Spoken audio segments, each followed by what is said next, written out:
Society wants us to believe that menopause is an ending.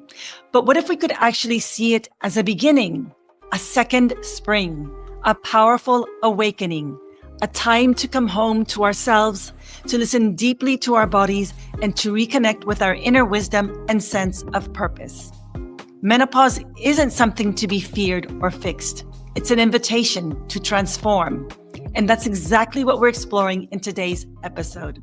Welcome back to Pleasure in the Pause, the podcast dedicated to empowering midlife women to connect to their bodies, pleasure and power in perimenopause, menopause, and beyond. I am your host, Gabriella Espinosa, and it is my pleasure to be here with you. Today, I'm thrilled to welcome a very special guest and friend to the show, Petra Coveney. Petra is the creator of Menopause Yoga, a senior yoga teacher, trainer, and the author of 2 empowering books on menopause. Her first book, Menopause Yoga, a holistic guide to supporting women on their menopause journey, was written to support yoga teachers and has accompanied her internationally accredited teacher training course. She has now trained over 1,000 menopause yoga teachers in more than 40 countries, and her course has even been translated into Japanese. This month, in celebration of World Menopause Awareness Month, Petra is releasing her brand new and very pink book, Menopause Yoga and Wellbeing, a daily practice guide for perimenopause to second spring. This practical and holistic guide is for anyone moving through this stage of life and for the teachers and therapists supporting them. In this conversation, Petra and I explore menopause as a turning point, a moment of awakening. We talk about the idea of second spring, how yoga can ease common symptoms like hot flashes, anxiety, and insomnia, and how short, accessible home practices can become daily lifelines. We also explore the deeper emotional and spiritual dimensions of menopause, the grief, the growth, and the gift of self-awareness that this transition offers. At the heart of it all is the true essence of yoga, living from the heart, as love and in connection with ourselves and others. Whether you're new to yoga or simply looking for more supportive ways to move through midlife, this episode is a beautiful reminder that your body is wise and everything you need is already inside you. So let's begin and welcome Petra to the show. Welcome, Petra, to Pleasure in the Pause. Thank you, Gabriella, for inviting me on your podcast. We have been friends and colleagues for quite some time, from my days of living in the UK. And I think we were all part of the upswell of the menopause revolution that started over there. And you came up with this incredible modality called Menopause Yoga. I'd love for you to talk to us about what led you to create Menopause Yoga, and can you share a bit about your personal journey and what you noticed was missing in the menopause conversation then that yoga could uniquely support? Thank you, Gabriella. So, as you probably know, I went through my menopause a bit earlier than my friends, earlier than my sister, and sadly, my mother had already passed away. So, when I started experiencing some pretty extreme and unusual symptoms, I didn't know who to ask for support. And unfortunately, that was many years ago. So, that's over 15 years ago that I started going through my perimenopause. And back in those dark ages in the UK, there was very little information. There was almost a sort of a blanket ban on even talking about it. It was so taboo. And the only time I actually had it acknowledged was going to my doctor when my periods started to become irregular. And they basically said, well, we can't give you anything. We don't want to give you hormone therapy.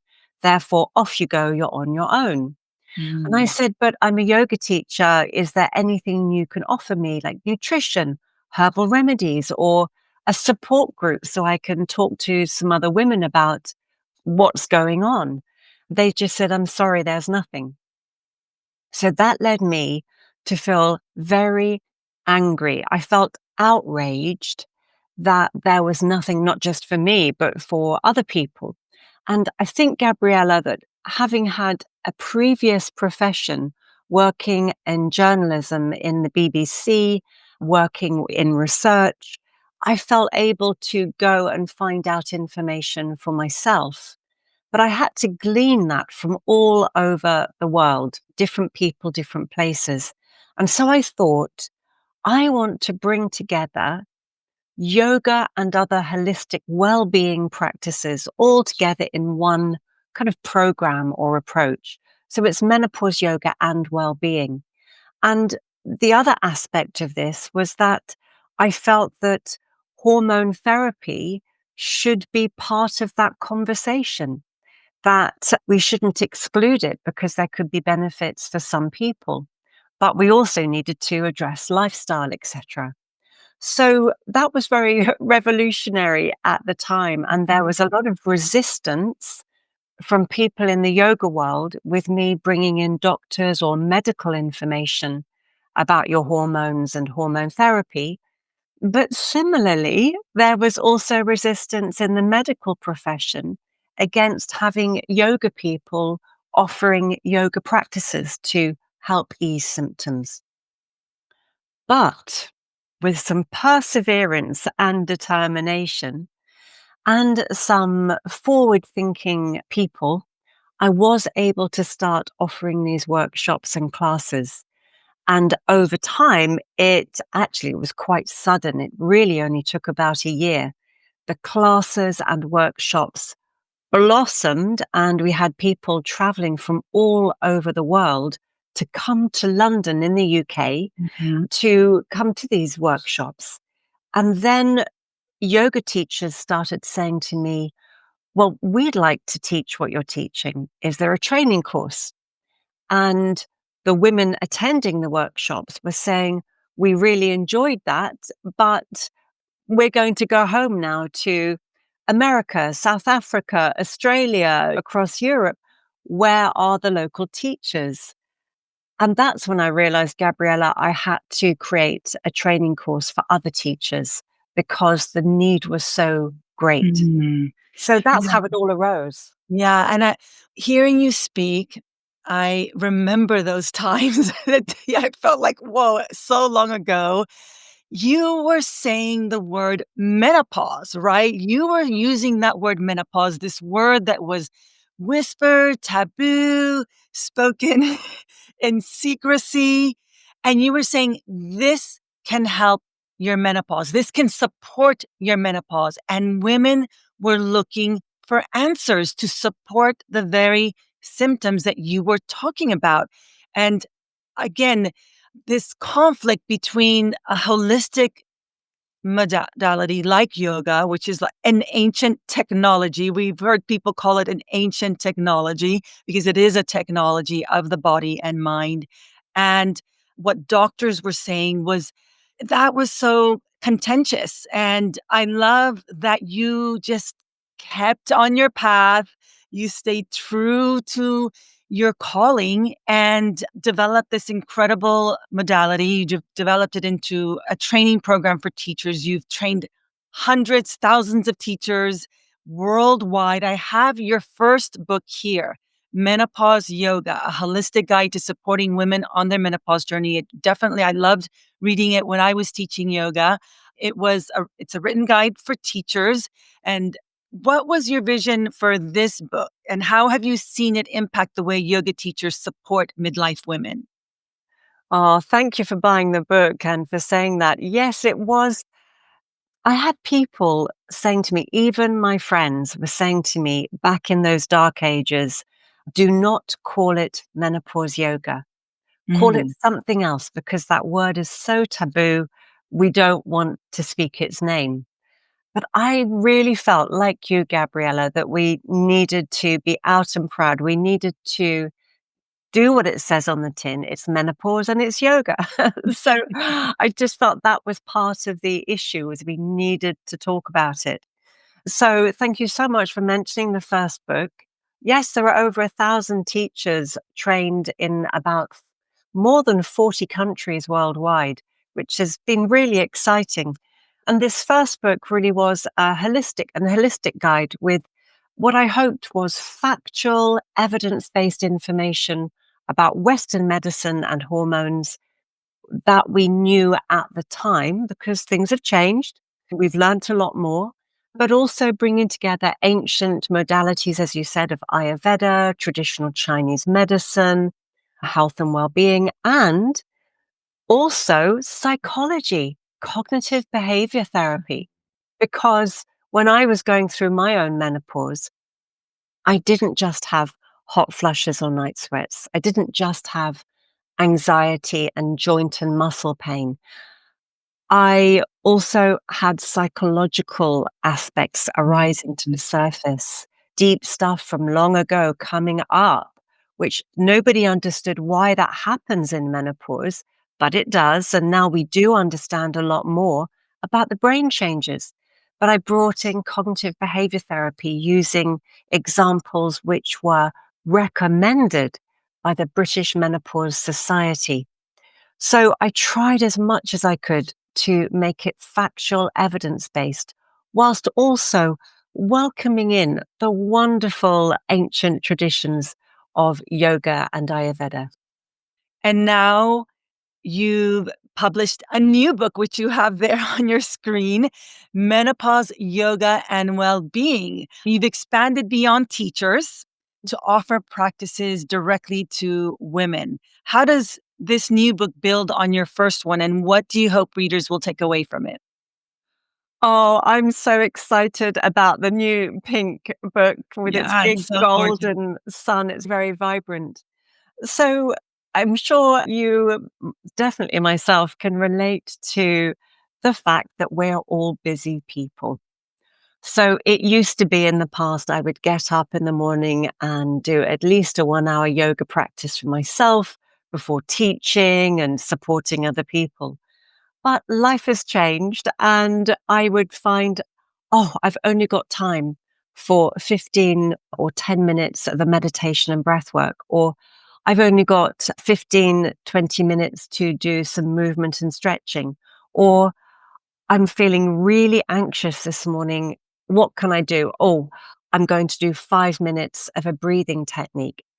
And so this new book has been really written for women and people going through the menopause like me, busy people. So it's bite-sized yoga practices for busy people from perimenopause to their second spring, which is that beautiful concept that you know, Gabriella, of a second spring being a reframing of our post-menopause as a time of reblossoming. It's an holistic book. It's got many other experts who've written articles in there about nutrition, about hormone therapy, exercise, being in nature, all of these things.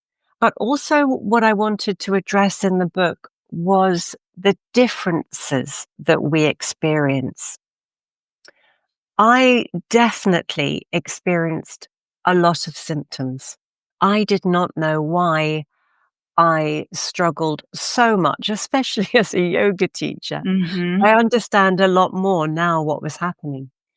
But I wanted to share some information with people out there who might feel a little ashamed of the fact that they are struggling. Whether you're a yogi, a student, a teacher, or just a general member of the public, why is it that my friend is absolutely fine, but I can't sleep?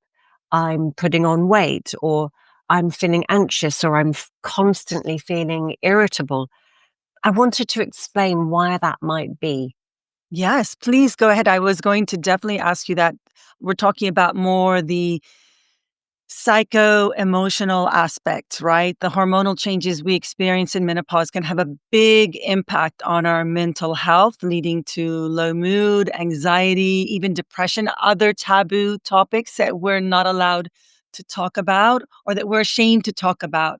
And I'd love for you to share with us what you've learned in your research and how yoga, through breath work, conscious relaxation, can help women find calm in the storm of these symptoms. Please go ahead. Well, as you know, because I saw a wonderful post on Instagram that you shared today about ADHD and Mm, women going through the menopause. So that is one of the sections in my book looking at neurodiversity and why it is that some people with neurodiversity may struggle more in their menopause or find that they are now getting diagnosed as having neurodiversity. So there's a small section on that. We also have a small section on trauma.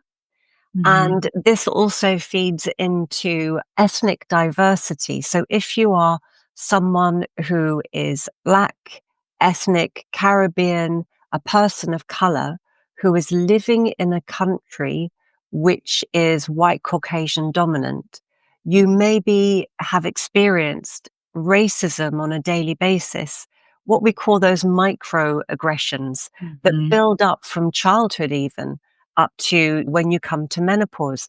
And that means that that person is dealing with a daily low level, maybe sometimes higher level stress, higher levels of cortisol, higher levels of fight and flight because of those microaggressions of daily life.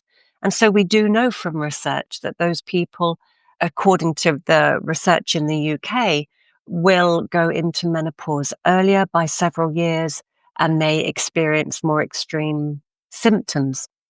So that is also feeding into that diversity and differences section.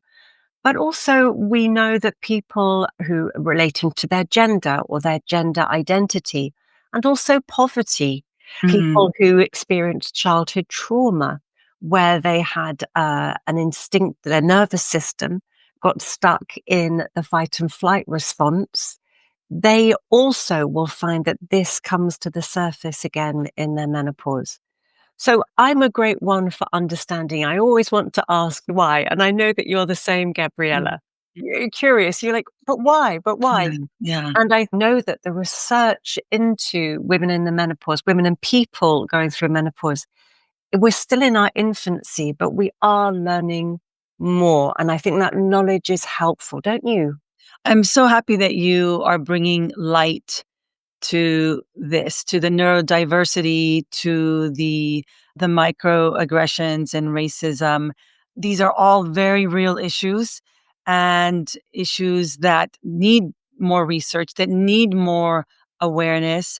And I'm so glad that you're talking about it. And absolutely, these are issues that I hear being whispered about, in my community, people asking me questions. When I go out and talk to women of color, and they feel that they're not part of the conversation and they want to be heard and understand why this is happening to them. So I'm so grateful that you brought this up because we need to keep the conversation going. We need to keep it going. We need to keep raising awareness. We need to keep being loud. And I definitely, when it comes to representation of different cultures and different identities, this is something that I absolutely advocate for with any brand or any platform that I'm a part of. So your book touches on this. How do you address this in terms of the actual yoga practices? And if anyone is listening and they may be experiencing, they know they have some neurodiversity, right? They know that they are a person of color and experiencing those microaggressions and that elevated stress response, because that's what happens, right? It's an elevated, constant stress response. So thank you very much. So as we know, as we're going through perimenopause, menopause, and postmenopause, the brain is being rewired. We have the wonderful Dr. Lisa Mosconi to thank for that insights looking at brain scans. But we also know that it becomes harder for us to process cortisol. So cortisol and adrenaline are released in our fight and flight response when we feel stressed. And I have always said there's something else going on here. It's not just that you're fluctuating and then you've got a decline in your estrogen, progesterone, testosterone. I just knew there was something else going on because I could feel it. And it is my belief, this is an opinion, by the way, that the nervous system responds to the change in your hormones as an internal threat. Your Mhm. body has been programmed over your whole adulthood to expect a certain release of hormones each month, which then regulate every part of your body, sending that chemical message to every single cell in your body and your brain. So when that starts to fluctuate, not be available, and then sharply decline, I do believe it is an internal stress response. So if you are then someone who has experienced long-term stress for all those reasons we've mentioned, or maybe you are experiencing heightened stress at this stage of life due to change in your work, maybe being made redundant, maybe change in your relationship, divorce, bereavement, elderly parents, all of these things that confluence together at this midlife time, then that heightened stress, I think, is exacerbating our symptoms. So this second book, the pink book, when I started writing it, I thought, oh, I could write all of this and this and this. And then a friend of mine said, Petra, we know that you know a lot. I've been doing this for 15 years, Gabriella. Like, this is my life and soul and passion. But they said, we know you know a lot. You don't need to prove it to us. You Mhm. just need to write a book that's going to be helpful for other people. So then I stepped back and I thought, oh, I've just got to keep it simple, right? Just keep it simple, keep it easy, bite size, short classes, accessible, modifications for people. And at its root, Gabriella, is simply, how do we reduce stress? But Mm. that's the foundation. Reduce and start to be able to manage your stress. Stress increases cortisol. That's going to increase inflammation. Inflammation is going to affect inflammation in your joints and your muscles, like frozen shoulder. It's going to create issues with your digestion, making it harder to digest foods. It's going to affect every aspect of your body and brain. It's that cortisol and inflammation and stress is going to affect your sleep patterns. So that is one major part of the book, is how to manage your stress. How does yoga and I hear you. I'm so with you on stress is such a key driver of our menopause symptoms. I believe this forever. For me, it was in particular anxiety. So, how does yoga help shift? You write that it helps shift the way we perceive and respond to stress, right? Because part of the stress response is what we think we're feeling, and then part of it is the actual stress response, what we're perceiving in the world outside, and then what we're feeling internally. So, what difference can yoga make in navigating this perception and response to stress in daily life? Well, first of all, knowledge is key. If you know what's happening to you, you will feel less out of control. When we feel out of control, it's going to make us more anxious and stressed and tense. So knowledge is key. You're not mad. You're not crazy. This is real. It's really happening. Don't let people gaslight you.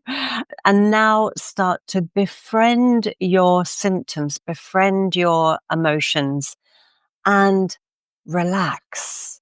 So we use breathing techniques. We use cognitive behavior therapy. We use simple meditation, simple movement to ease some of the physical symptoms, but also reduce stress, calm your nervous system. Now, one thing I just want to really shout out about here is that there are some yoga teachers out there who claim that yoga can rebalance your hormones. Mm. Now, I get really upset about that because there's no evidence, there's no research to prove that. We do know through research, and that's what I've tried to put into the book to reassure people, is that we have lots of evidence that yoga, breathing, meditation, movement, and mindset can reduce stress levels and calm your nervous system. That in turn may benefit your endocrine system, because we know at the moment I'm holding up my hands like two plates on a balance. And we know that if your stress cortisol levels go up, it steals away another hormone called pregnenolone, which is a precursor to estrogen, progesterone, testosterone. So it's going to make it harder for you to access the hormones you have through your perimenopause if your stress levels are high. So we're trying to just do our simple breathing, movement, meditation to bring down those stress levels, bring down that cortisol to help bring, hopefully, that endocrine system back into balance. But I will never say, oh, yoga's going to rebalance your hormones. Yeah, until somebody does really robust research where they do a blood test before yoga, a blood test after, then I'm not going to say that. Mm. Everything that you're saying makes so much sense. I would love for you to give us a real embodied sense of this. I know personally from experience that the symptom relief when it comes to stress can happen very quickly. Right? Wow. So it can happen very quickly when we bring our attention to it. So can you share with us either a cognitive behavioral therapy exercise or a breath exercise that we can do together now? Because I know it can literally take Yeah. seconds. I have a 3-minute meditation practice called Mind Meets the Breath, which I absolutely guarantee you can calm anxiety. But I also, and I'll show you that in a moment if you're happy for me to do that on Yes, screen. yes. But I also have I use it mainly for menopause, rage, and irritability. Mm. But I use a modified version of a mantra that we call Satanama. And you'll be aware of that as a yogi Mhm, yourself. mhm. So I use the Satanama and I call it birthday candle breath for soothing menopause rage. And I use Mind Meets the Breath, balancing something on your head whilst you breathe deeply to calm anxiety. But I just you mentioned CBT there. So one of the recommended cognitive behavior therapy techniques, which is endorsed by the British Menopause Society. And may Is I it, add that also by the Menopause Society here in the US. oh, that's great to hear Mm. too. So it's been tried and tested, clinical trials, so we can depend on it. And one of the things that we can do is, so we know in menopause that anxiety is different. It's different in menopause than prior to that. Now, what we know is that the changes in estrogen can create vasomotor symptoms such as heart palpitations, hot flushes, anxiety, panic attacks, shortness of breath. So if you experience those physical symptoms completely out of the blue, you don't know why it's happening, but it's due to the change in hormones, then that physical experience can create anxiety, Mhm. psychological anxiety.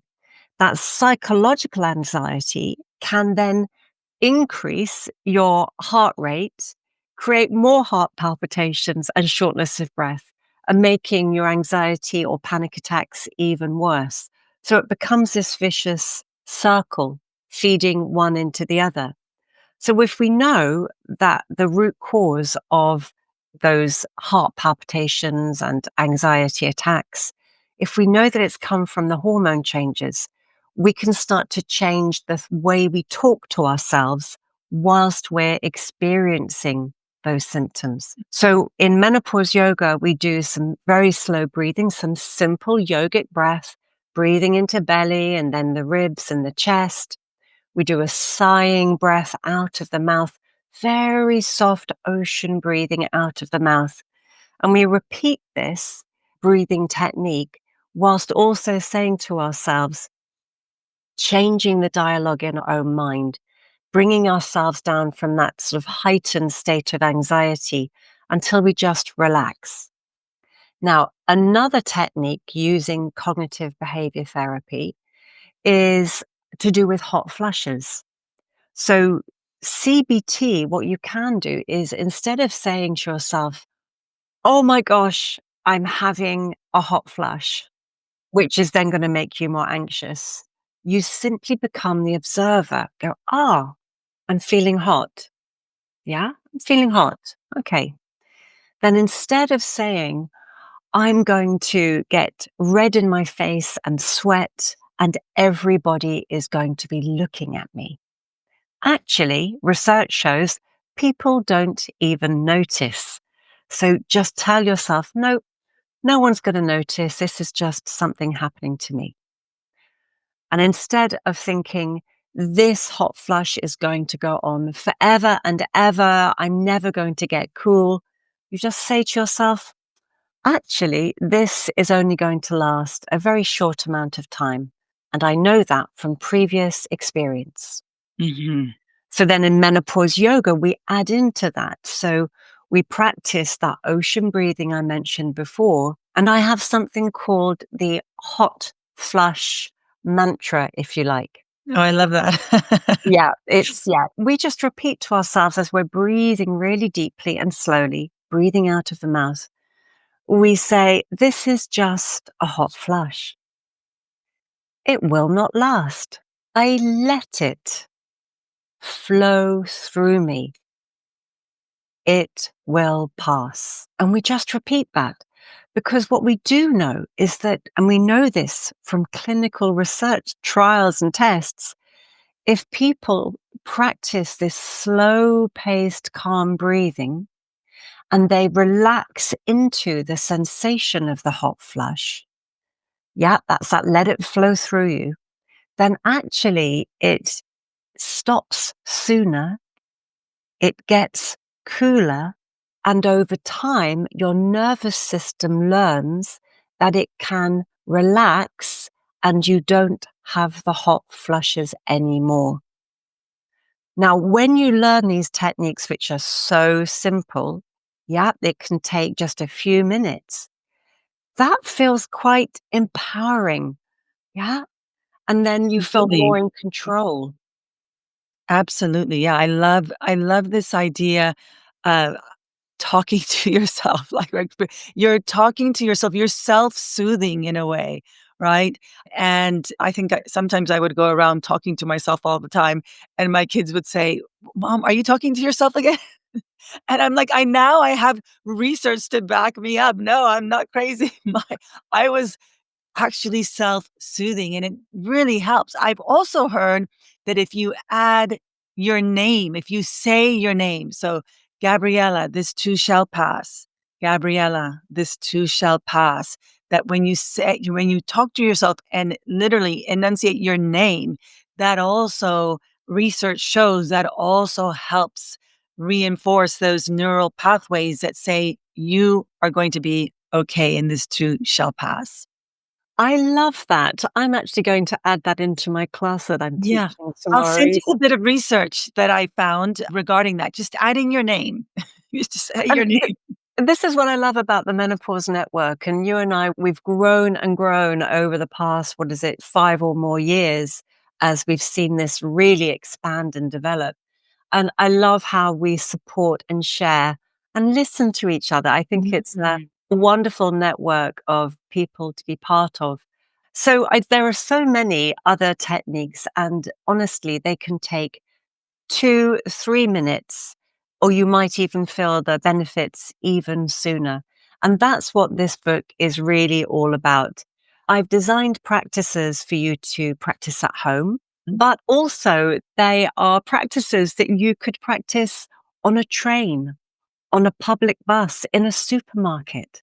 People don't need to know that you're doing them, but I show you subtle ways that you can do them in public because the truth is, menopause symptoms can happen anytime, any place, anywhere. They are not always going to happen on Monday evening in a yoga studio. So unless we give people practical tools they can use whenever and wherever, then I think we're doing a disservice. We need to give them these practical tools. Yeah, so empowering. I love that they're short sessions that women can actually do, like you said, anywhere on a train in the morning for 15 minutes. So we've been talking about stress, But you also mentioned that there are other symptoms we can experience. Can you walk us through some of the other symptoms that the sequences in the book address? Yes. So stress is the kind of foundation. Once you get on top of your stress, start to manage it, start to feel more relaxed and empowered because you can manage it, then we can start looking at some of the other symptoms. So we have physical symptoms such as Mm. bloating and digestive orders, which we know are also linked to inflammation caused through the digestive tract, caused by the changes in estrogen. But Mhm. what can you do? So there are various exercises, movement practices that can take 3 to 5 minutes. These involve things such as gently bringing knees to chest.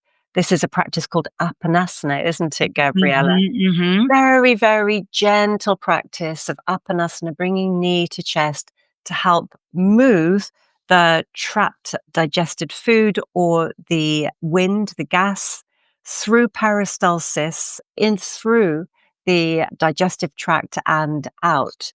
We also have some very gentle twists that you can do lying down, some stretches, all of these. They don't have to be harsh. They don't have to be long. You can really help to alleviate those symptoms within 5 to 15 minutes. Inflammation also in your joints. So I experienced excruciating pain in my shoulder, my right shoulder. It was what they call frozen shoulder, where you have restricted movement. Came out of nowhere.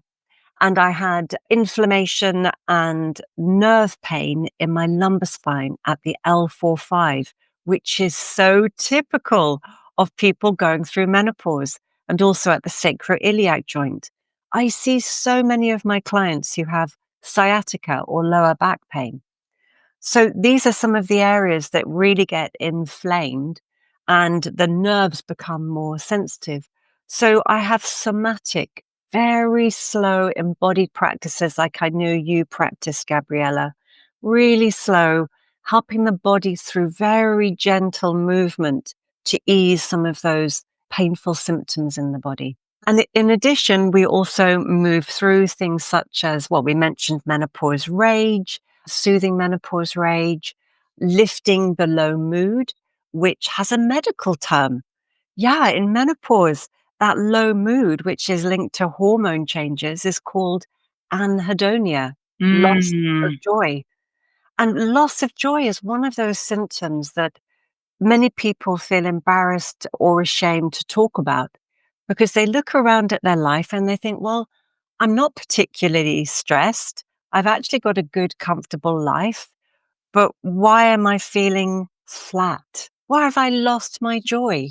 Yeah. And I know that's something you talk about in Pleasure in the Pause. Mhm. We find that joy and pleasure.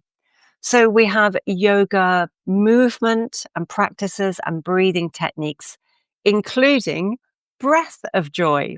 Oh, Whi- wonderful. So breath of joy is a modified practice I've brought into menopause yoga. And we have restorative yoga poses to start lifting and stretching across the chest, opening up through the heart space. Yeah. And all of these can lift your energy and lift your mood. Beautiful. We know that through our studies of how the mind and body work, that our body stores, right? Our body stores emotions, our body stores stress. And what I love about these gentle practices that you offer in your book is that it helps to mobilize, to bring energy to these stored or trapped emotions so that they can release, let go. Sometimes, yes, tears might come up to the surface because you've done that, but that is such a wonderful release. Crying is such a great practice for releasing those trapped emotions. I remember end of yoga classes where I was in tears and it just felt so amazing. And also, you've mentioned the tears, allowing the tears to surface. Also, yawning. So, Mm. yawning Yes. actually tones your vagus nerve, as you know. Yes. And yawning is what we do before we go to sleep because it's a signal to the body that you are safe and able to go unconscious to sleep. But when we're going through menopause, our sleep can be affected. We can become hypervigilant. Our senses become hyper aware. So people listening may think, oh, I know sound is much louder. I don't like loud sound. I find it intrusive. Oh, I'm smelling things smell differently now. Taste. We may not like people coming close into our space, into our proximity. So we have this heightened sensory overload or overwhelm. And so we need to be able to ease ourselves into sleep. So a little confession here. I get a lot of my students and clients to yawn. And when you yawn, not only is it toning the vagus nerve, but you'll feel that your stomach has, relaxed. And then as your stomach is relaxing, you'll start to hear a little gurgling sound. That's the peristalsis starting to work. So helping your digestion. Yeah, easing the food through your system. And you can also breathe more deeply into the abdomen, which, as you know, that's one of the keys to calming your nervous system. Yeah, so wonderful. And yeah, I find often when I'm doing these yoga practices that it will trigger a yawning response. And some of us try to hide that yawning, but it's just let yourselves yawn, right? It's Yeah. completely normal. And yes, as you say, it tells your system that you are safe, that you are relaxed. And that's just a wonderful place to be. Also wanted to talk about beyond the physical yoga. We've been talking about how yoga invites us to tap into, the various layers of ourselves, the physical, the mental, the emotional. There's also the spiritual, right? And at the foundation, yoga is about cultivating greater self awareness, right? I believe that this awareness is one of the greatest gifts yoga has given me. How do you see this gift of awareness or of tuning inwards supporting women through the menopause transition? Oh, I love it so much, Gabriella. So when I was going through my perimenopause and I was younger than other people and feeling very lost and alone, and I was afraid. I didn't know what lay on the dark side, the other side of the menopause. I was afraid of that change. In fact, I didn't even tell my husband at the time that I was Mm, having symptoms. I felt very anxious and ashamed about it all, which is so sad to hear, isn't it? My mother is or was half Chinese. And so I lent into traditional Chinese medicine to see if there were any answers. And I read a beautiful book. It changed my perception, Gabriella. The book is called Reflections of the Moon on Water.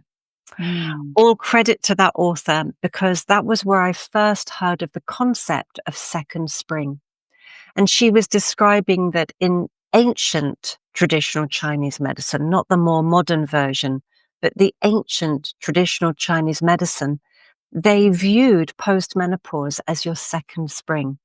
So if youth was your first spring, summer is your adulthood, your womanhood, autumn is your perimenopause, where you're letting the hormones leave, just like the leaves falling from the trees. Winter is like your menopause, the time of rest. Then your postmenopause becomes a rebirth, a reawakening into your second spring. And that just gave me a sense of hope, changing my perspective, changing my mindset, and actually seeing the menopause as an opportunity. So, okay, I'm having hot flushes. I can't drink as much caffeine. I can't drink wine anymore. Sugar is also a trigger. Oh, okay, poor me. I'm having to become healthier. Yeah, I'm having to learn finally to rebalance my life and lifestyle so that I make time for myself. Poor me. I'm having to make time for myself. I'm learning to love and embrace my emotions, all of the good and bad bits of me, because if we don't, then we're going to struggle with those negative feelings. So I now embrace myself fully in the human being that I am with all my shortcomings. And that feels really liberating. And Mm. then, as you said, Gabriella, going through the menopause is this opportunity to tune in, listen in to that inner voice of wisdom that is always there. But modern life is so distracting, isn't it? We don't hear that voice.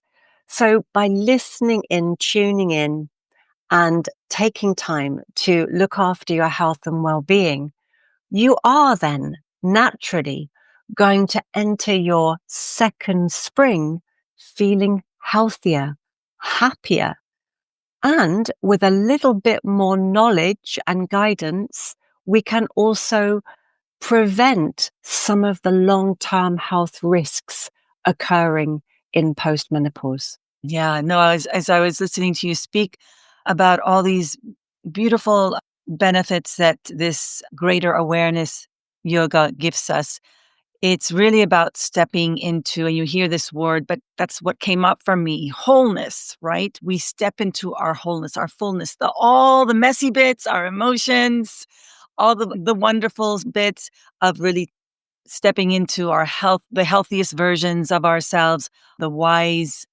woman who we were always meant to be, who will have all this lived experience that we can take forward. So all of that's already within us, and we can step into that whole sense of who we truly are in this next stage. So I love the way that you explained it. Thank you so, so much. It's such a beautiful way. You mentioned, we talked about a little bit earlier, I can't leave without talking about pleasure and well-being, because it's central to the theme of this podcast and to my own work. And I know I've seen you beautifully incorporate this theme into your training and yoga. You've invited me to speak on your yoga trainings and to your students. How have you seen, with your work with teachers and students, how have you seen yoga facilitate that reconnection to their sense of pleasure and vitality in midlife? Thank you. Well, thank you for speaking to the students on my training course. And you were talking about, well, we were looking at loss of joy, and we were Mhm. also looking at the challenges we may experience in our sexual relationships with our partners due to changes to pelvic floor, vaginal skin, urinary tract infections, all kinds of physical side effects that can impact our sexual intimacy. And one of the most beautiful things you were talking about to my students was that it's not just about flexing your muscles to get stronger arm muscles or glutes or core. It's about flexing on a daily basis your pleasure muscle. Yep, Mhm. finding joy and pleasure in daily things. And what you said chimed perfectly with the teachings in menopause yoga, where I invite people through the yoga practice, through a guided visualization and a meditation. And I invite them to think, what brings you joy? Daily things, simple things. Is it sitting, drinking a coffee in the sunshine, or walking in nature, going barefoot on the grass, dancing, singing, reading a book? What is it? Swimming in cold water. What is it that brings you joy? And can we give ourselves permission to welcome that on a daily basis, or as often as possible, into our daily lives? So my teaching chimes perfectly with your approach to pleasure. Yes, absolutely, Petra. The more we focus on what brings us joy, what brings us pleasure, the more we cultivate our ability to experience it. I see it every day. I experience it myself. And I think it's such a beautiful way to really just gently step into this idea of pleasure, because that's another kind of taboo issue, right? When we think of pleasure, we think of the first thing that comes to mind is sexual pleasure, right? And okay, that's another taboo that we come up against. But pleasure really is about cultivating aliveness, cultivating vitality in the body. And the practices that you have in your book, gentle movement, gentle awareness practices, gentle breath practices, they allow to waken up that muscle of pleasure. They allow us to strengthen that muscle of pleasure. It doesn't have to be these big, kind of dramatic, kind of orgasmic experiences. They're just like you said, drinking a cup of coffee, moving your body, feeling your breath, feeling the sunshine on your skin. So it all starts there. But I also know that the yoga practices, there are yoga practices that help strengthen our pelvic floor, that help support those symptoms that are a constellation of symptoms, the genitourinary syndrome of menopause, which doesn't sound so pleasant, but it is painful sex, urinary tract infections, dry vaginal tissues, right? There are practices that help support that. Can you talk a little bit about that? And how do you bring that into the conversation with your students and your teacher trainers? Going back to the traditions of yoga, we can lean into the philosophy. In our yoga philosophy, we talk about the koshas, Ananda kosha, the bliss state. Yeah, there are different layers of our physical and emotional and spiritual being. And Ananda kosha, the bliss state, is something that was encouraged for yogis to cultivate. And so it's about giving permission for that and enabling people to tune into that, to feel that in either through movement, breath work, or self-touch abhyanga. But also when I'm teaching menopause yoga, I will actually start it with the foundation in pelvic floor health. Now, I just need to make a little point here that you can have different types of pelvic floor issues, either hypo or hyper. So we need to just be aware that there are different aspects of pelvic floor health. But for those people who lose the flexibility, elasticity in the pelvic floor, which is the most common side effect for people going through menopause, there are practices that we can do, engaging our pelvic floor, not doing the Kegel exercises, but just something more intuitive and softer, slightly more gentle. And one of the techniques I use is about using the image of the lotus flower. You know, the lotus flower, one of the beautiful symbols of India, of yoga, where the lotus, it grows in the mud. So it lives and grows in the mud and it flourishes and opens its leaves. So there is beauty even in the muddy puddle. So that's a kind of an analogy that life might be difficult or not perfect, but look, these beautiful things can arise. Anyway, so I ask people as they're lying on their backs to open their hands wide like a lotus flower, inhaling, and then exhale, close the flower, close the hands, and just draw in up at the perineum. So it's this really relaxing, opening the flower and exhaling, closing the flower. And then we add in some pelvic tilts. I also use a block that we place between the thighs just to grip onto so that people can start to feel that lift up of the pelvic floor. Anyway, that's just a little explanation of one of the techniques that we do. But we can also work with the bandhas, talking about Mula Bandha and Uddiyana Bandha, which is this lifting up, engaging in that particular area around the pelvic floor. So that's one of the ways that we can integrate pelvic floor health in yoga. Yeah. So these practices, I just wanted to say, these practices have been around for thousands, hundreds of thousands of years. And I think what's so beautiful about menopause yoga, the modality that you have created, is that you're bringing these ancient practices. So the yogis were thinking about their pelvic floors. The yogis were thinking about their creative life force energy, which is pleasure, which is sexuality. They were thinking about it. But once it came over to the West, we kind of lost the meaning of that, right? We didn't really talk about it. It was kind of seen as taboo. And I rarely heard it talked about in my yoga classes about specifically when it came to the benefits of these practices for pleasure, for sexuality, for sexual health, for pelvic floor health. So you've kind of honed in on these practices and said, this is going to help this, or this can support this. And you've been very specific. You're very open about talking about pelvic floor, about the genitourinary symptoms, about pleasure and sexuality. So I love that you've kind of brought that into the conversation and just kind of demystified all of that and unstigmatized it. And I just want to have full disclosure here that I have had genitourinary symptoms myself in the past following sexual intercourse. And instead of taking repetitive prescriptions for antibiotics, I take vaginal pessaries. So estrogen vaginal pessaries. And I'm perfectly happy as a yogi, someone who lives a very healthy life. I'm perfectly happy with using vaginal pessaries to support that part of my body. But yes, so leaning into those ancient traditions and the ancient India, there was no shame about pleasure and sexuality. So I think you're right. We brought it over to the West and suddenly became, well, in the UK, very kind of Victorian about it. Like, let's not do anything to do with pleasure. Another part of the philosophy that I bring in is something called Pratipakshabhavana.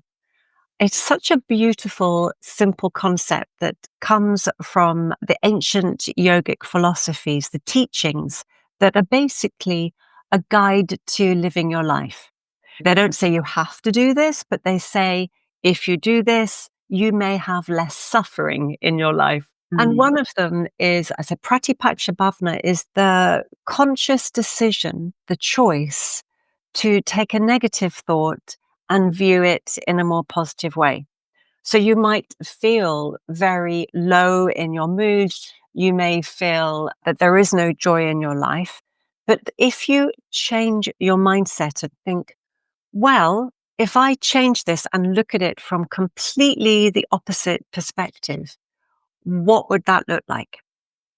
And with that completely different perspective, do I feel better? And if I feel better, can I give myself the choice to view this situation in this positive way? And that's also a way that we can change our mindset to cultivate finding pleasure and joy in daily life. Yeah. And I'm sorry if this is too much sharing, but in my post-menopause, I felt so strong, Gabriella, so supported by all the people in the Menopause Network. I felt like I'd re-blossomed in my second spring. I'm now in my second summer, finishing my second book. Life is good. I feel a sense of purpose. But I also felt a slight sadness that I wasn't sharing my life with someone. I mean, my children, they're perfectly fine. They're having wonderful adult lives. I love them, but I wanted a companion. I then had to make the decision of choosing to open my heart and make space for someone to come into my heart. Yes, I was very self-sufficient. Yay. But I wanted to open my heart and become vulnerable again to meeting someone. And I met someone who he brings me so much joy. And I'm so one, happy for you, Petra. thank you. And we are older. It is an older love, but I feel like a teenager again. Oh my goodness. We dance together. We go dancing together. And when we talk about bringing in more joy, my flex is to dance. Dancing makes me happy. For some people, it might be singing or something else. But for me, dancing makes me so happy. And dancing is a way of sharing intimacy. Of course, yes. Yeah. And I love that you bring this aspect of the heart. At the core of yoga teachings, it is that connection to the heart, that opening the heart for love, to be love, to move as in the world as love, to receive and give love. It's such a touching story. Thank you so much for sharing that because yes, if you if I can't think of a better way to market yoga. Yeah, as a way to just open your heart to give and receive love at this stage of life in the way that you just are shared and are experiencing it is so beautiful. Yes, I'm here for it. And Let's do and it. yeah, and not because I need it, because obviously life is good, but because I choose it. I choose love. I Mhm. choose to be vulnerable.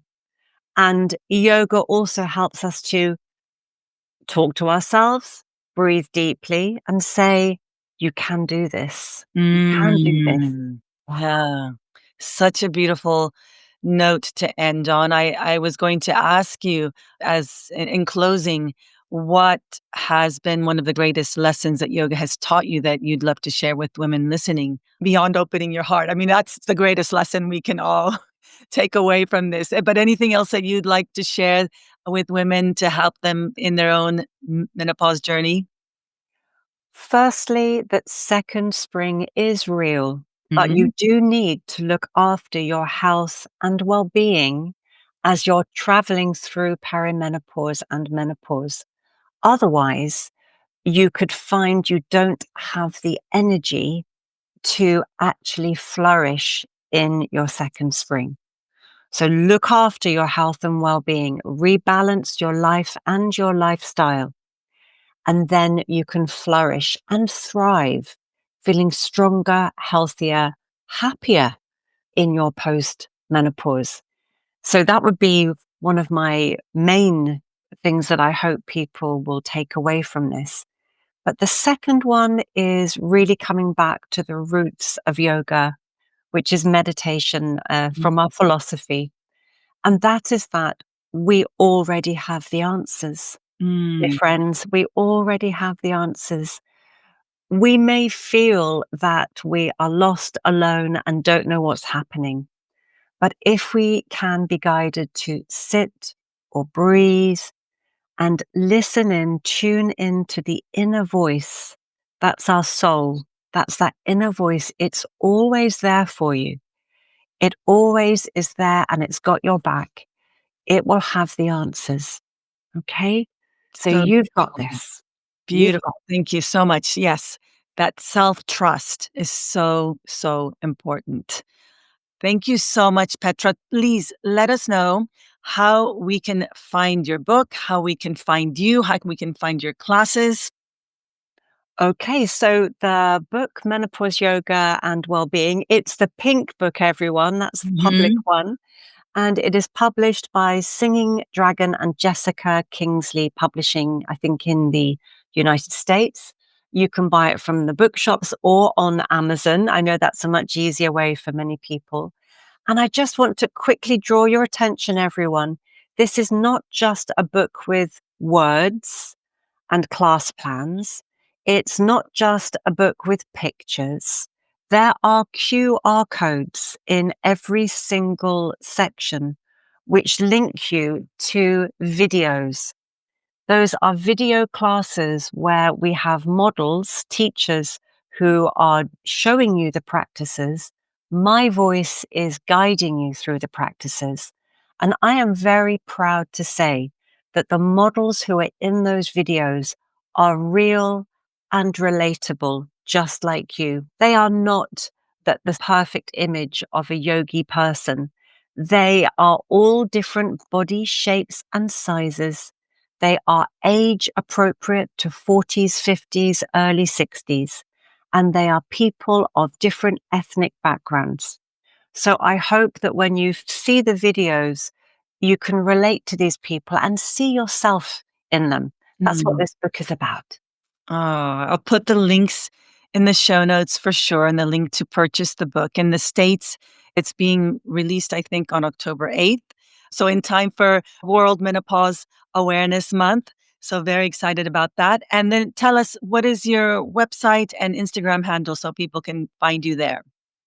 On Instagram, I am menopause_yoga. And look out for my name, Petra Coveney, because there's quite a few people with a similar account now.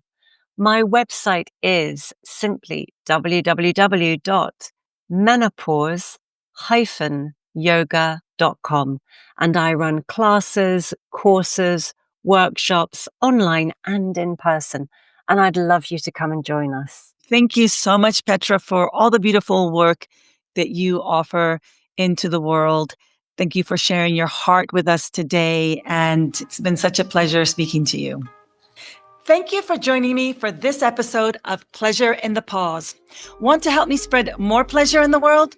Please hit subscribe to the podcast and share this episode with a friend, a sister, or any woman you care about. Because when we share these conversations, we remind each other we are not alone. Together, we create ripples of empowerment and support that reach far beyond ourselves. Your support means the world to me. Thank you. Remember, your pleasure matters. The information shared on this podcast is for educational and informational purposes only and is not intended as medical advice. Always consult your healthcare provider before making any decisions about your health or treatment. The views expressed by guests are their own and do not necessarily reflect the views of the host or Pleasure in the Pause.